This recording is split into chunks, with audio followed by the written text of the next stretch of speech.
1941年12月8日、日本時間の未明、太平洋の彼方、ハワイ真珠湾で日本軍による奇襲攻撃が始まった。この作戦を立案し、指揮したのは連合艦隊司令長官山本五十六。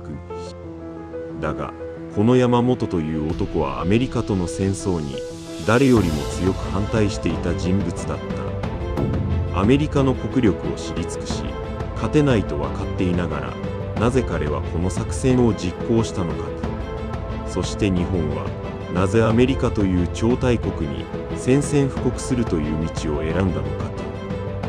今日はその太平洋戦争開戦の謎に迫っていく。前回の動画で見た通り、満州事変をきっかけに日本は国際連盟を脱退し、国際社会から孤立していった。その後も日本は中国大陸での戦線をさらに拡大し、1937年には日中戦争が本格化する。そして1940年、日本は前回登場した松岡洋介外相の主導で、ドイツ・イタリアと日独伊三国同盟を締結した。これはアメリカをはっきりと仮想敵国とする選択でもあった。危機感を強めたアメリカは、日本への石油や鉄くずの輸出を段階的に制限していく。さらにイギリス、中国、オランダも同調し、日本を経済的に締め上げる、いわゆる ABCD 包囲網が形成された。ABCD とは、アメリカ、イギリス、中国、オランダ、それぞれの頭文字を取ったものだ。石油の大半を輸入に頼っていた日本にとって、これは国家の存続そのものに関わる問題だった。今日は2つの謎から、太平洋戦争開戦の真相に迫っていく。第一の謎、なぜ、誰よりもアメリカを知る男が開戦を主導したのか。第二の謎、なぜ日本は勝算が薄いと分かっていながら開戦という道を選んだのかと。この2つを追っていけば、教科書だけでは見えてこない開戦の内側が見えてくるはずだ。まず第一の謎、山本五十六とは何者だったのかを見ていこう。山本は新潟県長岡の出身で、日露戦争の日本海海戦にも従軍した経験を持つ軍人だった。青年時代、山本はアメリカのハーバード大学に留学し、その後、駐米大使館副部官としてはワシントンに駐在した経験もある。この間に彼は、アメリカの巨大な工業力と圧倒的な資源量を自分の目で直接見ていた。また山本は、戦艦同士の砲撃戦を主体とする旧来の海軍戦術に対し、航空機の力を重視する航空主義論をいち早く唱えていた人物でもあった。だからこそ山本は、日独伊三国同盟の締結には、海軍内部で最後まで強く反対していた。アメリカを本気で敵に回せば、日本に勝ち目はないと考えていたからだ。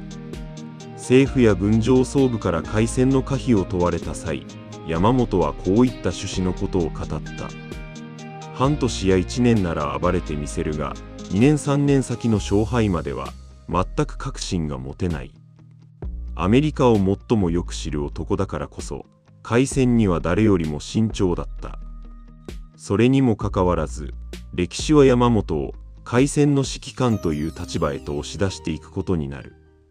続いて第2の謎、日本が開戦へと追い込まれていった経緯について見ていこう。近衛文麿首相の内閣は、対米開戦を避けるため、水面下でアメリカとの交渉を続けていた。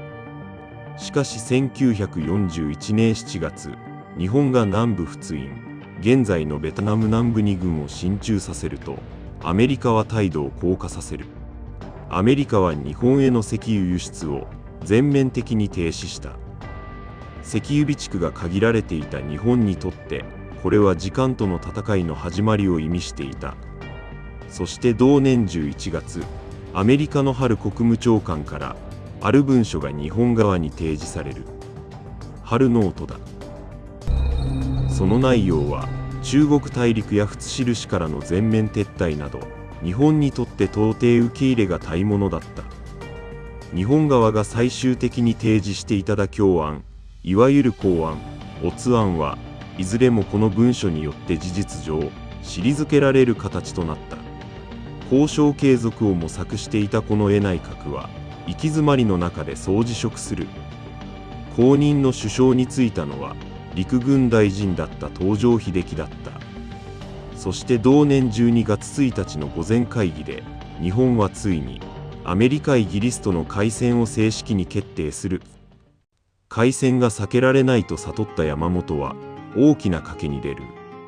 本来日本海軍の伝統的な作戦は太平洋を渡ってくるアメリカ艦隊を日本近海で迎え撃つ揚撃作戦だった。しかし山本はアメリカの物量を考えれば長期戦になれば必ず負けると確信していた。勝機があるとすれば海戦壁島にアメリカ太平洋艦隊の主力を一気に叩くことだけだと考えたのだ。そこで山本が立案したのがハワイ真珠湾への直接攻撃という前代未聞の作戦だった。海軍内部にはこの作戦への反対論も根強かった。しかし山本はもし採用されなければ自分は連合艦隊司令長官を辞任すると強い覚悟で作戦を押し通した。南雲忠一中将が率いる空母機動部隊は極秘裏に太平洋を横断しハワイ沖へと接近していく。そして1941年12月8日未明、日本時間で真珠湾への奇襲攻撃が開始された。戦艦アリゾナをはじめアメリカ太平洋艦隊の戦艦の多くが撃沈、あるいは大破し、アメリカ軍だけで2000人を超える死者を出す甚大な被害を与えた。だがこの攻撃には大きな禍根も残ることになる。開戦を通告する外交文書が何らかの手違いにより攻撃開始後にアメリカ側へとどけられてしまったのだ。本来日本側は攻撃直前に宣戦布告を通告する計画だった。しかし結果として真珠湾攻撃は宣戦布告な危機襲としてアメリカ国民に受け止められることになる。これがアメリカ世論を一気に対日参戦へと結束させる決定的なきっかけになった。山本自身が最も恐れていた長期戦への扉をこの日日本は自ら開いてしまったのだ。結論から言おう。太平洋戦争の開戦は一人の天才軍人の暴走ではなく追い詰められた国家が選んだ一か八かの賭けだった。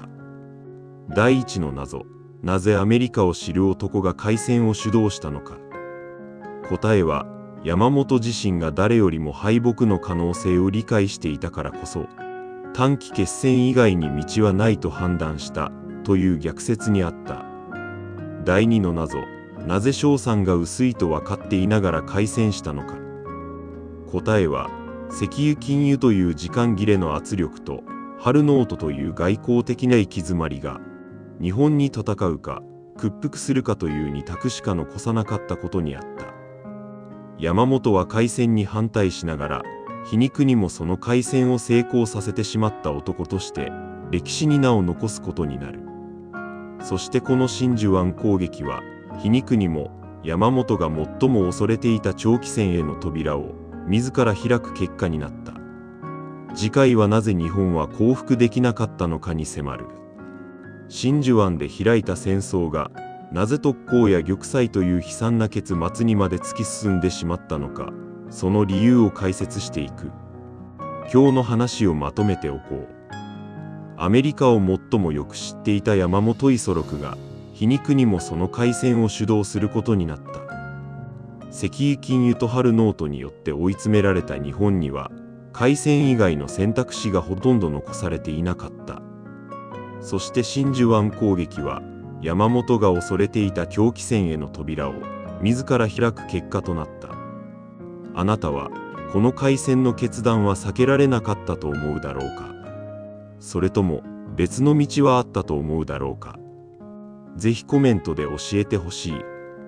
歴史の見方が少し変わったなら嬉しいです。次回もぜひ見に来てください。